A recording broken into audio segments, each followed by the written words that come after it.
Hi, நம்ம chicken biryani தாங்க பார்க்க போகிறோம். இப்போ வந்து நாங்கள் ஒரு பாத்திரம் வச்சுருக்கோம். அடுப்பில் தாங்க செய்ய போகிறோம். டேஸ்ட்டாக இருக்குன்னுக்கோசரம் இப்போ வந்து கடலெண்ணெய் வந்து நாங்கள் எடுத்துருக்கோங்க. நாங்கள் 1/2 கிலோ சிக்கன் தாங்க எடுத்துருக்கோம். அதனால் அதுக்கு தேவை வந்து கடலெண்ணெய் எடுத்துருக்கோம். நாங்கள் ஒரு ஒரு கப் எடுத்துருக்கோம் கடலெண்ணெய். எண்ணெய் காயட்டங்க.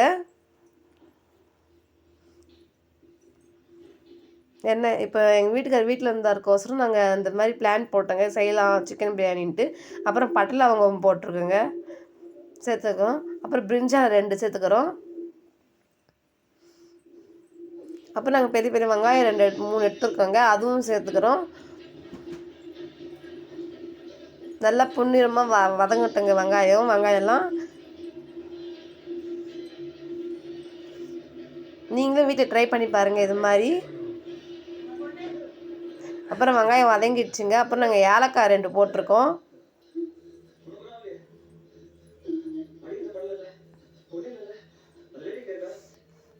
தக்காளி நாங்கள் 3 எடுத்துருக்கோங்க, நல்லா பெரிய பெரிய தக்காளியாக.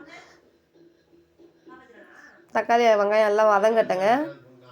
இந்த சேனல் பிடிச்சிருந்தா லைக் பண்ணுங்கள், ஷேர் பண்ணுங்கள், மறக்காமல் சப்ஸ்கிரைப் பண்ணுங்கள், மறக்காமல் கமெண்ட் பண்ணுங்கள். தக்காளி வெங்காயம் நல்லா வதங்கட்டுங்க. அப்புறம் நாங்கள் 3 பச்சை மிளகாய் எடுத்துருக்கோம், கீரை எடுக்கல, முழுசாக எடுத்துருக்கோம். அப்புறம் இஞ்சி பூண்டு பேஸ்ட்டுங்க, கையில் தாங்க அரைச்சது, அம்மியில். நல்லா வாசனைக்கோசரம் அதெல்லாம் நல்லா வதக்கிட்டு அதுக்கப்புறம் நம்ம புதினா சேர்த்துக்கலாங்க. புதினாலாம் சேர்த்து நல்லா வதக்கிட்டு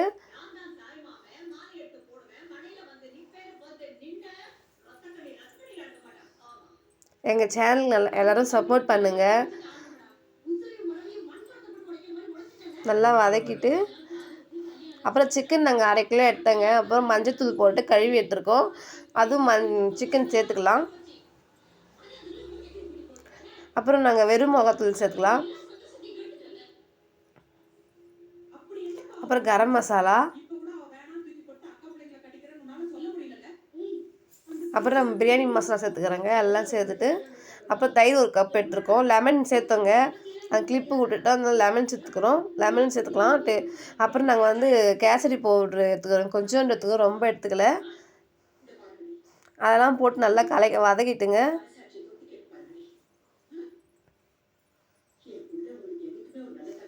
நல்லா வாசனை வருதுங்கண்ணா, செம்ம டேஸ்ட்டாக இருக்குதுன்னு சொல்லியிருந்தார் எங்கள் வீட்டுக்காரு.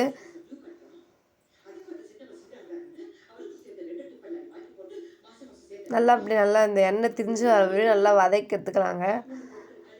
அப்புறம் உப்புங்க, கல் உப்பு தேவையான அளவுக்கு, அதெல்லாம் போட்டு நல்லா வதக்கிட்டு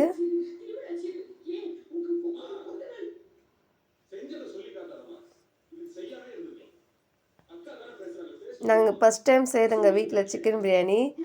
அப்புறம் நம்ம கொஞ்சம் தட்டு போட்டு மூடி வச்சிடலாம். அப்புறம் நாங்கள் ஒரு கிளாஸ் தண்ணி எடுத்து ஊற்றிக்கலாம் வேகத்துக்கோசரம் சிக்கனு.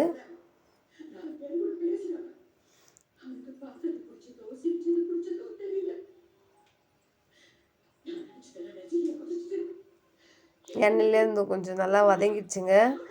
இப்போ நம்ம வந்து நாங்கள் 2 கிளாஸ் அரிசி எடுத்துக்கிறோம். அதுக்கு நாங்கள் ஒரு கிளாஸ் ஊற்றினோம் பார்த்தீங்களா தண்ணி, நாங்கள் வந்து இன்னும் 3 கிளாஸ் தண்ணி ஊற்றுனோங்க. ஊற்றிட்டு நாங்கள் வீட்டு அரிசி தாங்க யூஸ் பண்ணோம், பாஸ்மதியும் இல்லை, சீரக சம்பாவும் இல்லை, இதிலே தாங்க யூஸ் பண்ணோம். வீட்டு அரிசியிலே அவ்வளோ உதிரியாக இருந்துச்சு சாதமே. அரிசி போட்டுக்கலாங்க. அரிசி சேர்த்துக்கின்னு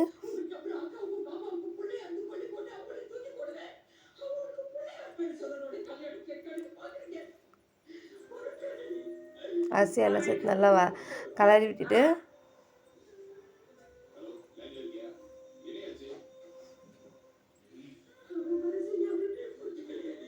அப்புறம் மேலே அது கொத்தமல்லியும் புதினாவும் சேர்த்துக்கலாங்க.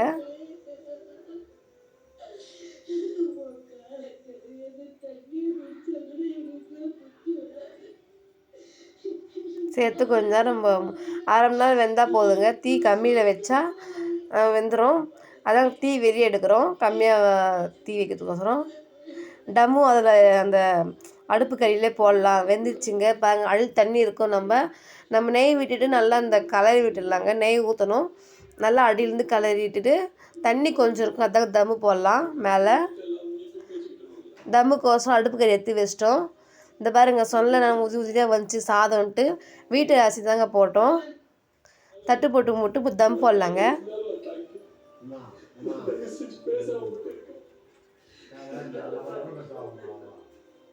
தம் போட்டு இறக்கி வச்சிடலாங்க. தம் போட்டு அது கொஞ்சம் 1/2 hour போதுங்க தம்முக்கு போகிறதுக்கு.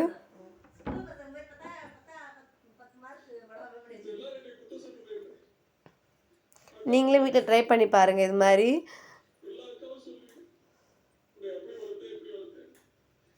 ஆனால் செம்ம டேஸ்ட்டாக இருந்துச்சுங்க. எங்கள் அம்மா ஃபஸ்ட் டைம் யூஸ் பண்ணுறதா பாருங்கள், அவ்வளோ உதவியாக இருந்துச்சு. செம்ம டேஸ்ட்டாக ஃபஸ்ட் டைம் செய்கிற மாதிரி தெரியல, செம்ம டேஸ்ட்டாக இருந்தது. அப்புறம் எங்கள் அண்ணிக்கு தாங்க நாங்கள் டேஸ்ட்டு கொடுத்தோம். எங்கள் அண்ணியும் சூப்பராக இருக்குன்னு சொன்னாங்க. எங்கள் அண்ணி கேட்டாங்க வீட்டு அரிசியா செஞ்சீங்க அப்படின்ட்டு. சும்மா சொல்லாத அப்படின்னு சொன்னாங்க.